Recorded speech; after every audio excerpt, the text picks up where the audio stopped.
Episode की शुरुआत में हम देखते हैं कि तान्या होली ब्लेस पर ग्रेट मदर चोसियोल का होली स्पिरिट डांस सीखने की कोशिश कर रही होती है, पर वो उस डांस के स्टेप्स को भूल जा रही होती है, जिससे वो बहुत डिसअपॉइंट होती है। तभी वहाँ मदर चोसियोल आती हैं और वो तान्या को दिलासा देती हैं और कहती हैं कि तुम मेरे बाद इस कबीले की नेक्स्ट ग्रेट मदर बनोगी, तुम फिक्र मत करो, वक्त के साथ तुम सब सीख जाओगी। इतना कहकर वो वहाँ से चली जाती हैं। इधर युनस्याम अपने हॉर्स की रस्सी खोल देता है, पर वो हॉर्स उठने का नाम ही नहीं ले रहा होता। युनस्याम उसे उठाने की काफी कोशिश करता है। तभी वहाँ तान्या आ जाती है और कहती है कि तुम अब क्या कर रहे हो इसके साथ, मुझे तो लगा था कि तुम कबीला छोड़कर खुद ही चले गए होगे। इस पर युनस्याम कहता है कि जब तुम्हें डांस करना आ जाएगा और तुम ग्रेट मदर की तरह ड्रीम देखने लगोगी, तो मैं भी यहाँ से चला जाऊंगा। फिलहाल तो मेरा घोड़ा उठने का नाम नहीं ले रहा, आखिर मैं इस तरह घुड़सवारी कैसे सीखूंगा। इस पर तान्या कहती है कि आखिर तुम्हें ये घुड़सवारी वाली बात सबके सामने बोलने की जरूरत ही क्या थी। अगर तुम इसी तरह बेवकूफियां करते रहोगे तो बस इस कबीले से निकाले ही नहीं जाओगे, बल्कि तुम यहाँ मारे जाओगे। इस पर युनस्याम कहता है कि तुम्हें मेरी फिक्र करने की कोई जरूरत नहीं है, बल्कि तुम अपने काम पर ध्यान दो। यह सुनकर तान्या को गुस्सा आता है और वो वहाँ से जाने लगती है। तभी उसे हॉर्स की आवाज सुनाई देती है, जिसमें वो कहता है कि रुको, इधर आओ और मुझे एक नाम दो। ये सुनकर तान्या रुक जाती है और उस घोड़े के पास जाती है। वो उस हॉर्स की स्पिरिट की आवाज सुन लेने पर हैरान होती है। फिर वो उस हॉर्स को हेल्पर नाम देती है और उसे युनस्याम की हेल्प करने के लिए कहती है। इस पर वो हॉर्स उठकर खड़ा हो जाता है और उसके इस तरह उठ जाने पर युनस्याम हैरान होता है। तान्या उसे बताती है कि इसका नाम हेल्पर है और आज से तुम इसे इसके नाम से बुलाना। इधर ग्रेट ब्लैक क्लिफ पर टैगोन की देखरेख में हाई ट्राइब के कारीगर और कबीले पर हमला करके लाए गए स्लेव्स ने लकड़ी का बहुत ऊंचा एलिवेटर बनाकर तैयार कर दिया होता है और अब आर्कडल से ग्रेट ब्लैक क्लिफ के नीचे लाख जाने में कोई प्रॉब्लम नहीं थी। टैगोन और जमीनों और स्लेव को हासिल करने के लिए अपने सोल्जर्स को लार्क में मौजूद सभी कबीलों पर हमला करने का ऑर्डर देता है। इधर वहान ट्राइब के सभी लोग फ्लावर फेस्टिवल के लिए रेडी हो रहे होते हैं। कबीले के सभी लोग बहुत खुश होते हैं। सभी ने बालों में फ्लावर्स लगाकर और फेस और बॉडी को पेंट करके खुद को डेकोरेट किया हुआ होता है। तान्या युनस्याम को भी इसी तरह तैयार करती है। युनस्याम तान्या को एक लॉकेट देता है और उसे होली स्पिरिट डांस भी सिखाता है। फिर उसके बाद वो अपने हॉर्स हेल्पर को लेकर घुड़सवारी सीखने जाता है, पर काफी कोशिश करने के बावजूद भी वो सीख नहीं पा रहा होता। इधर ग्रेट फादर योलसोन कबीले के कुछ लोगों को लेकर दावत के लिए पोर्क मीट लेने अंजा ट्राइब जाते हैं, तो वो देखते हैं कि उस कबीले के सारे लोगों को किसी ने मार डाला होता है। ये देखकर सभी शॉक्ड हो जाते हैं। इधर युनस्याम घुड़सवारी सीखने की कोशिश कर रहा होता है, पर हेल्पर वहाँ से भागने लगता है, तो युनस्याम भी उसके पीछे जाता है।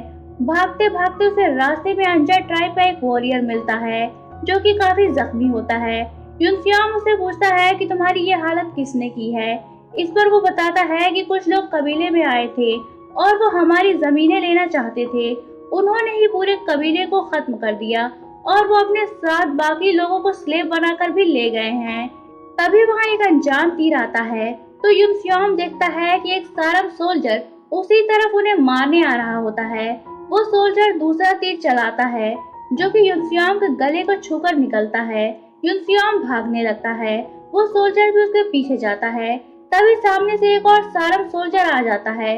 उन दोनों के बीच हाथापाई होती है, तो युनस्याम को उसकी स्वार से कट लग जाता है, जिससे उसका पर्पल ब्लड निकलता हुआ देखकर वो सोल्जर हैरान होता है और कहता है कि तुम तो एक इगुटू हो। तभी वहाँ पहला सोल्जर भी आ जाता है। युनस्याम उन दोनों का मुकाबला करता है और उन दोनों को मार देता है। फिर वो सोल्जर की स्वॉर्ड उठाकर हैरानी से देखता है, क्योंकि लार्क के कबीलों में सिर्फ पत्थर के ही वेपन्स यूज किए जाते थे और उसने लाइफ में पहली बार कोई स्वॉर्ड देखी थी। इधर ग्रेट फादर योलसोन अपने लोगों के साथ कबीले वापस आते हैं। वो लोग अंजा ट्राइब के मरे हुए लोगों के बारे में सबको बताते हैं। तभी वहाँ जख्मी युनस्याम भी आता है और रास्ते में मिले सारम सोल्जर्स और अंजा ट्राइब के वॉरियर के बारे में बताता है और उन सबको स्वॉर्ड भी दिखाता है, पर इस पर भी वो लोग उसकी बातों पर यकीन नहीं करते। तो यूनसियोंग उस जख्मी सोल्जर को लाने चला जाता है। इधर मूबैक जंगल में अपने 2 सोल्जर्स को मरा हुआ देखकर हैरान होता है और सोचता है कि आखिर इन आदिवासी लोगों में ऐसा कौन है जिसने मेरे सोल्जर्स को मार डाला। दूर खड़ा हेल्पर सब कुछ देख रहा होता है। फिर वो यूनसियोंग के पीछे जाता है जो कि अंजर ट्राइब के वॉरियर्स को लेने जा रहा होता है। इधर कबीले में बोरहान सभी को यूनसियोंग के खिलाफ भड़का रहा होता है, पर तभी वहां मूबैक की लीडरशिप में सारंग सोल्जर्स पहुंच जाते हैं जो कि घोड़ों पर सवार होते हैं। उन सभी के हाथों में स्वार्ड्स होती हैं। उन्हें देखकर कबीले के सारे लोग शॉक्ड हो जाते हैं, पर दोती और ओल्मी नाम के 2 बच्चे उनके पास उनके घोड़ों को देखने के लिए जाते हैं। जैसे ही ओल्मी एक सोल्जर के घोड़े को छूने के लिए हाथ बढ़ाता है, वैसे ही वो सोल्जर ओल्मी का हाथ काट देता है। इस पर सारे कबीले वालों की चीख निकल जाती है। सारंग सोल्जर्स उनकी झोपड़ियों को जला देते हैं और उन्हें बेदर्दी से मारने लगते हैं। उनमें से कुछ जो काम करने लायक होते हैं उन्हें बंदी बना लेते हैं। कबीले वाले अपने बच्चों को बचाने के लिए दूर की एक झोपड़ी में छुपा देते हैं। इस पर एक सोल्जर उस झोपड़ी को भी जला देता है। वो लोग ग्रेट मदर चोस्योल को जख्मी करके पकड़ लेते हैं। तानिया और फादर योलसोन भी पकड़े जाते हैं। इधर ग्रेट ब्लैक क्लिफ पर टैगोन लार्क का मैप देख रहा होता है, तो उसका एक सोल्जर उसे आसपास के इलाकों में फैले गॉड अरामुन हैसुला की लीजेंड स्टोरीज बता रहा होता है और कहता है कि मैंने सुना है कि जब लोगों का खून बहाया जाने लगता है तो वहाँ गॉड अरामुन हैसुला आते हैं। अगर ऐसा है तो वो जब लार्क में आएंगे तो हमें उनका हॉर्स कन्ना मुरियो भी देखने को मिलेगा, जिसके बारे में मैंने कहानियों में बहुत सुना है। इधर सारंग सोल्जर सभी लोगों को बेड़ियों में जकड़कर बंदी बनाकर ग्रेट ब्लैक क्लिफ की ओर जा रहे होते हैं। तभी तानिया को यूनसियोंग अपने घोड़े हेल्पर पर सवार उधर ही आता हुआ नजर आता है और पीछे मौजूद सोल्जर्स को मारकर वो अपने कबीले वालों को छुड़ाने लगता है। वो तानिया को भी छुड़ा लेता है। तभी मूबैक पीछे देखता है तो सभी लोग भाग रहे होते हैं, तो वो फिर से अपने सोल्जर्स को उन्हें पकड़ने को कहता है। इस पर यूनसियोंग तानिया को घोड़े पर बैठाकर भागने लगता है। तभी सारंग सोल्जर यांगचा अपनी चेन फेंक कर यूनसियोंग को गिराने की कोशिश करता है, पर हेल्पर एक ऊंची छलांग लगाता है और भागने लगता है। पर यांगचा फिर से अपने चेन दोबारा फेंकता है तो तानिया का पैर उसमें फंस जाता है। यांगचा उसे खींचने लगता है।